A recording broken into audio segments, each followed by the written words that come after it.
Y es muy curioso, hay entre ustedes lectores de Don Ludwig Šajowicz, ¿han podido conocer su obra? ¿No? ¿Qué ha leído? Artículo en diálogo. Es muy curioso porque, bueno, Mito y Existencia se publicó justamente hace 50 años, es su primer libro, ¿no? Y la huella de Spinoza se va desvaneciendo en los 4 libros que tiene Ludwig Šajowicz. Pero, y aprovecho antes de leerle estos textos de Šajowicz para decirles, digamos, exactamente con qué quiero que ustedes se vayan hoy. Antes de irme, lo que quiero en primera parte es darles las claves hermenéuticas, digamos, para que ustedes como lectores se puedan acercar a la primera parte de la ética. Tratar de darles lo que es la estructura interna de ese libro. Digamos que se sigue. Hay una deducción interna al de Dios que sitúa a cada proposición en una tarea muy específica. Y esa estructura interna del de Dios se va a repetir en la segunda parte, pero solamente ya a escala humana. Entonces vamos a ver cuál es esa estructura interna. Lo que también quiero que se lleven a casa hoy es cómo dentro de la estructura interna misma del dedeo ya están las bases de lo que sería la filosofía de la acción o la teoría de la acción de Spinoza. Digamos, el corte ético que ya encontramos dentro del dedeo, dentro del de Dios. Y lo tercero que quiero que se lleven, con algunas referencias que les leeré, es cómo no podemos descartar esta idea de Dios cuando nos acercamos, si es el caso de algunos lectores, específicamente a la psicología en Spinoza o a la teoría política en Spinoza. De Spinoza, digamos, hay una concepción que atraviesa su correspondencia, y es que el ser humano es parte de la naturaleza. La noción de Dios, en lo que se puede considerar una operación sive, una especie de disyunción, Spinoza diferencia claramente entre lo que es una palabra o una idea. Y en muchas ocasiones, para dar cuenta de la extensión del contenido de una idea, utiliza una disyunción, o Dios o la naturaleza, o la sustancia absolutamente infinita, o los infinitos atributos. Todo eso va cargando de contenidos, que es esta noción de Dios. En ningún caso un Dios creador, un Dios personal. Pues entonces al final lo que quiero es hacerles ver estructura interna del dedeo, giro ético ya desde el primer momento, aunque no se hable del humano, y cómo esta idea está presente, esta idea que en el fondo va a ser la idea de una legalidad, de una regularidad en todo acontecer natural, va a estar presente como punto de partida tanto dentro del Tratado Teológico Político, como en su teoría de los afectos, como en el último texto, que es el Tratado Político.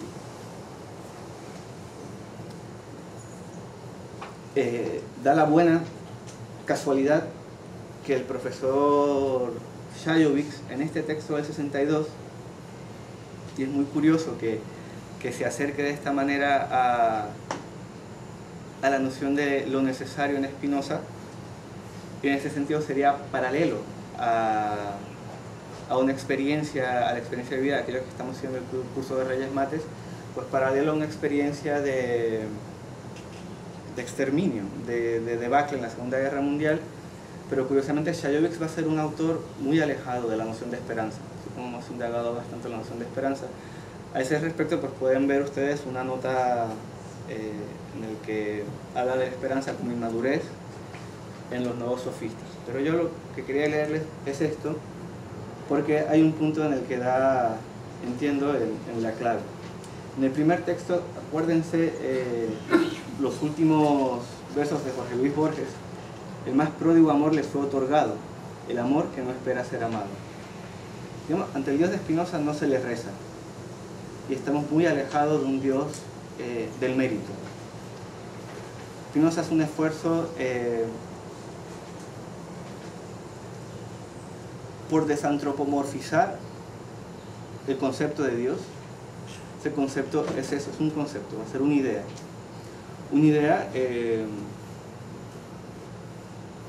como se suele decir bastante, por ejemplo, la ética empieza por Dios. Bueno, la noción de Dios, la definición de Dios, por ejemplo, será su sexta definición. Y en términos de las proposiciones no se menciona hasta la 11ª proposición. Entonces lo que hay es una elaboración de una idea de Dios a partir de un ensamblaje conceptual que hereda del cartesianismo. Su primera noción va a ser la de causa de sí, y va a ir poco a poco introduciendo las nociones de qué es una cosa finita, qué es una sustancia, qué es un atributo, qué es un modo. Entonces llegaremos a la noción de Dios. Y en las proposiciones también primero pasaremos por una teoría de la sustancia antes de llegar a qué es eso de Dios. Así que esto es importante porque Spinoza, digamos, siendo fiel a lo que él entendía que era una buena definición, una definición genética que intentaría dar cuenta de cómo se producen las cosas, y cómo se producen las cosas está referido a cuáles son los elementos constitutivos de esa cosa. Spinoza va a intentar dar cuenta de cuáles son los elementos constitutivos de eso que entiende como Dios o la sustancia. De ahí la importancia de la noción de atributos, de ahí que se llega a la idea de Dios. Es decir, no se comienza, o sea, se comienza con un acto de concepción de la idea de Dios. Ahí Borges dice una gestación de la idea de Dios, y no con una revelación de la idea de Dios. ¿Vale? Pero a este Dios no se le puede rezar. Digamos que la noción clave va a ser una noción, la de ser parte. Llegaremos a ello. Y una noción que igual le sonará más cercana, que es la noción de inmanencia. Específicamente lo que nos va a decir Spinoza es que Dios es causa inmanente. Dios, en tanto que sustancia, es causa inmanente de sus efectos. Estamos hablando de un Dios pensado como causa, que es inmanente a sus efectos. ¿Qué significa ser inmanente a sus efectos? Significa que es un Dios que permanece en sus efectos, que no lo trasciende. No significa que los efectos agoten aquello que sea Dios. Significa que lo que Dios es, se expresa y permanece en sus efectos. Cuando leamos, espero que sean de su agrado los textos que he encontrado de Šajović, y apuntan a, obviamente con el Šajović era un hombre muy preocupado por el tema de lo sagrado, y esto lo van a recoger aquí en estas palabras. La primera, estamos en la segunda página, la primera cara.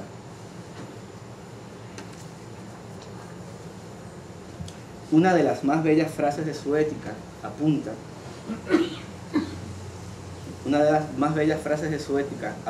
precisamente a ese contacto humano-divino en el cual, según nuestra tesis, se origina tanto la receptividad como la espontaneidad del hombre. La tesis es la siguiente, es la proposición 19 de la quinta parte de la ética, que dice así: el que ama a Dios no puede esforzarse en que Dios le ame a su vez. Solo un pensador genuinamente religioso o ebrio de Dios, como Novalis llamó a Spinoza, pudo haber acuñado unas palabras tan sencillas, tan elocuentes y al mismo tiempo tan preñadas de consecuencias para la posteridad. ¿Por qué? Por oponerse radicalmente al cálculo básico de la religiosidad convencional judio-cristiana. En la frase de Spinoza se descubre un momento de verdadera autocatarsis de la cultura occidental. Es como si el hombre europeo, deformado igualmente por sus ansias de poder y su anhelo de salvación, se percatase de repente de que el amor a lo divino ha de ser espontáneo y no determinado por la esperanza del premio o el temor del castigo en un más allá ultramundano. Al fin se oye de nuevo la voz de la generosidad que no exige ninguna recompensa, sino que se prodiga por la necesidad que ella misma experimenta de volcarse. Continúa Šajović. Spinoza nos enseña que somos libres en la medida en que comprendemos la necesidad. Un tal comprender entraña aceptar como principio de nuestra autorrealización el ordo ordinas de la naturaleza, Esta naturaleza es Dios. Esta naturaleza es Dios mismo, cuya ley, lejos de encadenar nuestras propias iniciativas, hace posible su eclosión. En el acto de la experiencia de lo divino, se nos revela un diseño que confiere sentido a la totalidad del ente. Mi verdadera libertad está, por lo tanto, indisolublemente ligada a la vivencia de la legalidad del universo.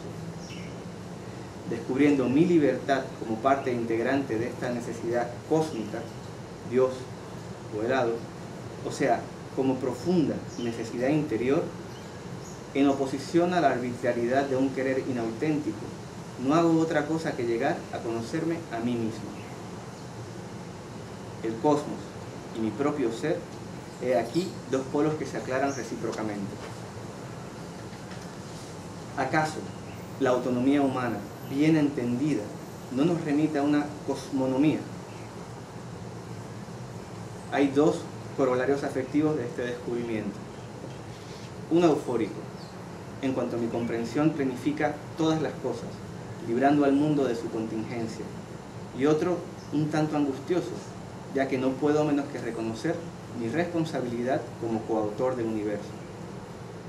Habiendo despertado el sueño dogmático de una sociedad conformista, he de darme cuenta hasta qué punto depende de mí tener un destino.